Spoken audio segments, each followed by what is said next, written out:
Hello, I'm the 10-minute English teacher. Let's get you exam ready. Today we're thinking about Macbeth by William Shakespeare, and I'm going to provide you with a summary to the entire play. Before we move on, don't forget to like and subscribe. There are plenty of things on the channel for Macbeth and other texts you might be studying. Okay, a summary of the entire play. Here are significant moments for Act 1. I'm going to walk you through them now. So, Act 1 begins with three witches meeting, and they agree to meet again when Macbeth passes by. Our attention then turns to King Duncan. He's being told about progress in the battle with Norway and finds out that Macbeth has been extremely brave, deciding then to give him a promotion and give him a bigger castle. He's going to become the Thane of Cawdor and have that title. Macbeth is on the way home with Banquo from the battle and is intercepted by the three witches. They greet him as the Thane of Cawdor and then tell Macbeth that he will be the king at some stage in his lifetime. Macbeth is told that his friend Banquo will be lesser than him but greater. And then they are intercepted by people who tell Macbeth to get himself to the castle to meet King Duncan to be greeted as the Thane of Cawdor. So that prophecy is coming true very, very early on. At the castle, he is made Thane of Cawdor by King Duncan and then starts to think about how he might become king and thinks about the obstacles in his way, namely Malcolm and Donalbain, King Duncan's sons. He starts to have some dark thoughts. We then turn to Lady Macbeth. She's reading a letter from her husband about what's happened with the witches, and this makes her begin to think about perhaps killing King Duncan. And this is where she says, "Unsex me here," and she wishes to be filled with direst cruelty, likely speaking to evil spirits. Macbeth then returns home and Lady Macbeth speaks to him about her plans. He doesn't seem so keen and they agree to speak further about the matter at some stage. And then we've got King Duncan, who comes to the castle in Cawdor to stay with the Macbeths. He's greeted by them and talks about how the castle has a pleasant seat. It's in a lovely spot, but we know this is where his death is being planned. At the end of Act 1, Macbeth tries to challenge Lady Macbeth. He's not wanting to kill the king, but she overpowers him and overrules him. We've then got Act 2, and here are those key events. I will walk you through those now. So, at the beginning of Act 2, at Macbeth's castle, Macbeth and Banquo speak. Banquo talks about the fact that the witches' prophecies seem to be coming true. Macbeth says that he's not really too interested and gives them no thought, but at some stage he'd like to talk about them more. King Duncan is then killed, as Lady Macbeth has planned. So Macbeth goes through with that murder, and then he looks at the blood on his hands. It is a sorry sight, and he is instantly regretting his decision to kill King Duncan.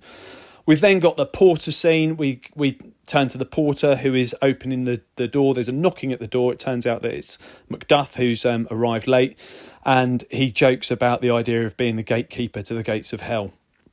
Malcolm and Donalbain then find out that their father has been killed. Macbeth explains that he's killed the murderers, and they decide to flee because whoever's killed their father might be interested in killing them. So Malcolm flees to England, Donalbain flees to Ireland. The natural order of things has been upset, and in order to signify that, there's a bit of a conversation about strange goings on in the night. King Duncan's horses have bolted, and it's said that they are eating each other in the woods. At the end of Act 2, we find out that Macbeth has gone to Scone. He's going to be made king in the absence of Malcolm and Donalbain, and we find out that Macduff has no interest in attending. And that takes us to Act 3. Here are those key moments, and let me walk you through them. So Act 3 begins with Banquo speaking about his thoughts and ideas about Macbeth's succession to the throne. He doesn't understand how he's managed to become king so quickly and feels he might have played most foully for it. And then Macbeth arrives and asks Banquo if he's going for a ride on his horse and will he be attending a feast later, which Banquo agrees to attend. We then see two sides to Macbeth. He says that he is very troubled by what's happened and what he's done to his wife. He's riddled with guilt and fear and says, "Oh, full of scorpions is my mind." But he also talks about the fact that he's planning to have Banquo killed and has sent his murderers to kill him. And he doesn't tell his wife that, but says that she will applaud the deed. We've then got Banquo's death. Banquo and his son Fleance are meant to have been killed. That's something that's set up by Macbeth, but Fleance manages to flee. Then we've got a very famous scene in the play. We've got the banquet scene. So Macbeth is attending a banquet. He's got lots of lords at his castle now, and is about to sit down and then sees the ghost of Banquo sat in his seat, and he makes a big scene shouting at what everyone else sees as an empty chair, and his wife suggests that everybody should disappear. It's at that point he decides to go and see the witches again. He tells his wife that is what he intends on doing. We then turn to the witches. The three witches are being reprimanded by Hecate, who is the goddess of witchcraft and their boss in many ways. She's annoyed that they've met with Macbeth and they've given him some insight into the future without her involvement, and she says that she would like to be involved next time and that Macbeth will be on his way.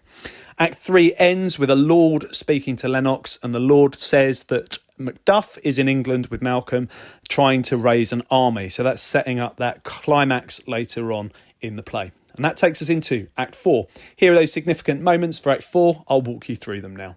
So Act 4 begins with the three witches. They are putting all manner of grotty things into a cauldron.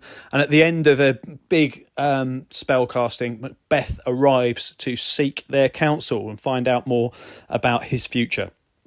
The witches tell Macbeth that he should beware Macduff. They also tell Macbeth that nobody of woman born can hurt him, and that he'll be the king until the woods of Burnham come to his castle, something that he thinks is impossible. So this fills him with confidence.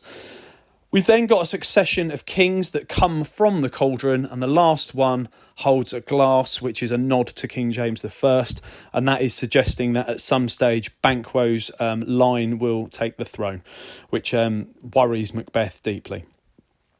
Macbeth was told to beware Macduff, so he sent his murderers over to Macduff's castle in Fife to kill him. He's not there, of course. He's in England trying to raise an army.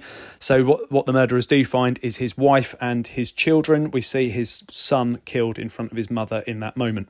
Act 4 ends with Macduff being told about what has happened to his family. They've been killed in one fell swoop, and he decides that he will avenge the deaths of his family by killing Macbeth himself. And that takes us to the final act of the play, Act 5. Act 5 begins with Lady Macbeth sleepwalking. She seems so strong and bold throughout the play, but actually that guilt is destroying her, and she sleepwalks. The doctor, who they have in the castle, hears her speaking about King Duncan's death, and she tries to wipe blood from her hands. We've then got an interesting moment where Macbeth speaks about the idea that he lives a charmed life and cannot be harmed. He's told that the army is on its way and that there are 10,000 men coming to attack his castle, but he doesn't seem to be in the slightest bothered by that, given the confidence he's gained from speaking to the witches. We now then turn to the army that's on its way, and they decide to rip branches from the trees to disguise themselves. And in a bit of a what's the time, Mr. Wolf, are going to approach the castle to surprise Macbeth. That's the idea of those woods coming towards the castle. So we can see that Macbeth's downfall is looming. It's at that point that Macbeth is told that Lady Macbeth has killed herself. And this is a moment of realisation. If you want to use a big word, it's the anagnorisis of the play, where Macbeth comes to a big realisation, and he realises that life is completely pointless and everything he's done has been for nothing. Then Macbeth is told that the woods are on their way to the castle, and that really signifies his downfall and his recognition of that. But he does seem to be keen to fight to the death and demands his armour, and looks as if that heroism and that courage that he was known for at the beginning is returning to him, albeit he is still a wicked character who is doomed to his death in this tragedy. The castle is stormed, and Macbeth begins to fight for his life, and he decides that he's going to take that army on himself. Young Seward, who is the son of Seward, who is the brother of Malcolm, is killed by Macbeth. And it's at that point that Macduff steps in to fight Macbeth. Macbeth gives him a chance to retreat and says that his sword is already covered with Macduff blood and it doesn't need any more, and that he can't be harmed by anyone of woman born. And it's at that point that Macduff says that he was ripped untimely from his mother's womb, so it seems that his mother has died and he'd had to be ripped from her body, which means that he's the person who can, of course, kill Macbeth. And they fight, and Macbeth is killed. The play ends with Malcolm being made king and Macduff walking about with Macbeth's head in his hands. Malcolm speaks in iambic pentameter to close the play and reflect the idea that order has been restored. Okay, to take it further, this is what you should do. So use the play bar to take yourself back to the beginning of Act 1. Mute the sound. Your job is to walk yourself through the entire play as those captions change colour. If you struggle to recall a key moment, pause the video, unmute the sound and hear from me. If you do this a couple of times, you'll know each act off by heart, and then your next job is to know the quotes and what to say about them. And then you will be completely exam ready. Okay, check out the other videos on my channel. I'll continue to add content. Feel free to ask something you'd like to see me cover in the comments section. Don't forget to like and subscribe and share, and keep revising.